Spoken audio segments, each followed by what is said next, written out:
right, let me get into my topic here because Yeah. I expect it to open up a whole world of questions here. Give me 1 second. So I can think of a couple of things that you say all the time, Andy. Making strong. What makes content really tick? It's making strong opinion, make data-driven arguments. All right. The hardest part about data-driven arguments is it's data-driven, at least in my opinion, when it's homegrown, it's extremely time-intensive to do. Mm-hmm. And so what Code Interpreter does, and what you will probably get already packed into Windows Copilot and Google Duet, or basically Workplace 14, is the ability to use AI to analyze data. It's almost like having a master's level analyst, that you can upload data sets with spreadsheets and things like that and get really, really amazing results from it. So this is Code Interpreter. It's going to be a plugin for anybody who's paying for ChatGPT. Keep in mind, it crushes tokens. So you'll find that I think you only get about 25 lookups in a session, and then you got to wait 3 hours. But so some of the things that you need to know is that you can upload Excel files, you can upload code files, you can do all kinds of things from images to everything that's possible. And so what happened was the people that got the first launch of this, they got open source data, and the open source data was crime statistics from in San Francisco. And just as an ordinary person, he uploaded it into Code Interpreter, and they found all of this information in just a couple clicks. He started talking to the data, and on their first try, the San Francisco Police Department took this study and implemented it. And they just stumbled upon it because it was trending out there. And so what you're seeing here is, crime statistics by day, trends, seasonal crime trends, police district analysis. Everything's in graphical format. Here's heat maps across the city. And it just literally came up with all of this information right from the start. Fascinating. It's fascinating, right? So what we did was we took a client. We do something called programmatic advertising. And what we did is we did an export of the data. And we came up with a number of different graphs that came out. And what I'm going to do is I'm going to show you sort of the journey that I had here. All right. So we uploaded the content. I changed the name to protect the innocent. All right. It told me in the first section what it read. And I said, hey, what trends are you seeing here? All right. This is the Python script that it did.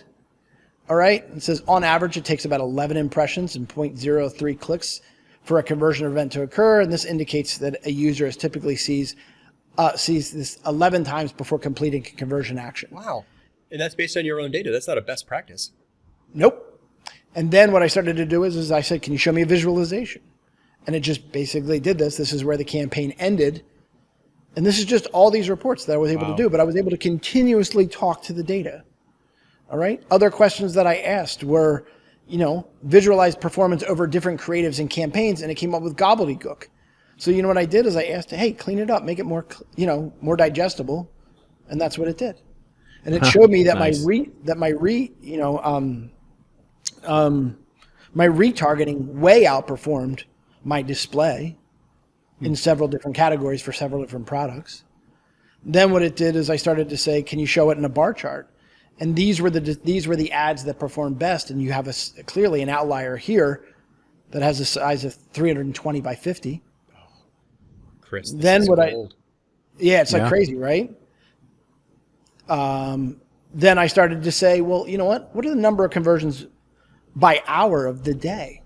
This is extremely hard to find unless you really know what you're doing. You know what I mean? In these programs, this program doesn't connect to Google Analytics in any way. So I always had to have Google Analytics and this program running side by side, and I would hire someone to read the data and come up with this. This is just basically done in seconds.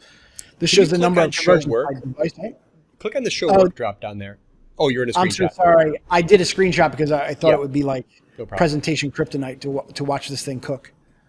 You know what I mean? And so this is just an example.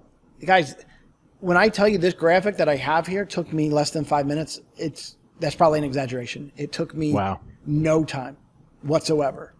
If you pay for ChatGPT 4, bottom left corner, there's your name. Click the three dots, go to settings. In settings, there's a toggle for code interpreter. Then start a new chat, click on GPT-4, get the drop down, code interpreter will be there, click on that. Find some data, upload a spreadsheet, start talking to it.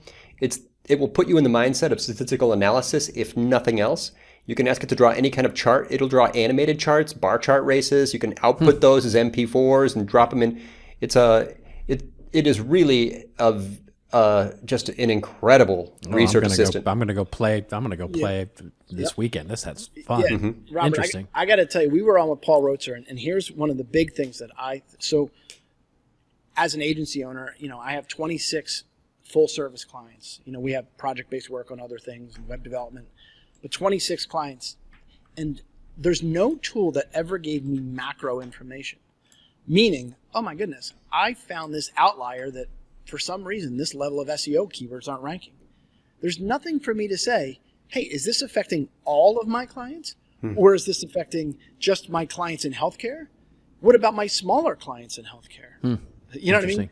And so what I was able to do, and we already have these documents already prepped, we just haven't run it, is I was able to see like, hey, what's my labor efficiency ratio for my account managers and project managers of small healthcare clients that have had a website that their website is less than 3 years old. And it's like, what question am I trying to ask? Well, I'm trying to say is when you don't have enough authority, I'm spending more my company's time and energy to get you results. But do you know how hard it is to make that argument? Yeah. It's the new. I mean, when I was in a big consulting firm, I lived and breathed in utilization and realization spreadsheets, and this is sort of the new version of that. Yeah, and it's so fast. It's sort of strange because when these things are generated on demand in minutes, it changes my perspective on like managing files and like, do I keep this and should I even bother saving it? I can make it again in 2 seconds. Yeah, we become very spoiled with this tool now. It's going to change. And by the way, we are, Chris, your point, just months, maybe 1 year away from this being like a standard feature in all spreadsheet software. Sure. Yep. Yeah. I think what's interesting as well is that there's tools, Figma and Canva are also going to have data set orientations that you do there. So I would just take that spreadsheet, put it there, and Code Interpreter, while it was cool, those graphs, in my opinion, aren't website ready. I'd have to send that to my graphic designer to build them. Sure, of course. Canva and Figma are just going to be able to just do that, just like that. To anybody who's, wants to do it right in Illustrator, if I'm writing a book like you guys write books, I would be doing it in Illustrator or something like that. But the same creative tools are also marrying with AI as well. It's bizarre and creative. But here's my hope, guys. And I'll say this every time. I think that it's very scary that all of this stuff is sort of encroaching on the things that made us smart, that made us have our agencies. But there's so much opportunity on floor. It's basically, we're starting on the second floor now. And you're able to do the things that we never had the time or the budget or the energy to do. But if real marketers win, we're going to be able to do things and see things and communicate things and tell stories that we could have never dreamed to do simply because we were always making the donuts of the foundational things. Yep, exactly. But if you're afraid of this technology, I do think you will be replaced by it. I mean, Andy, you can quote Paul here. I mean, how does he say it? Paul said, AI will not replace X. Actually, it was any category, but we'll do marketing. AI will not replace marketers, but marketers who use AI will replace marketers who don't use AI. A Jay Bear quote I like also, we've heard from Jay here on this show. He said, the problem is not that AI can do what marketers do. The problem is that marketers keep doing things that can be done by AI.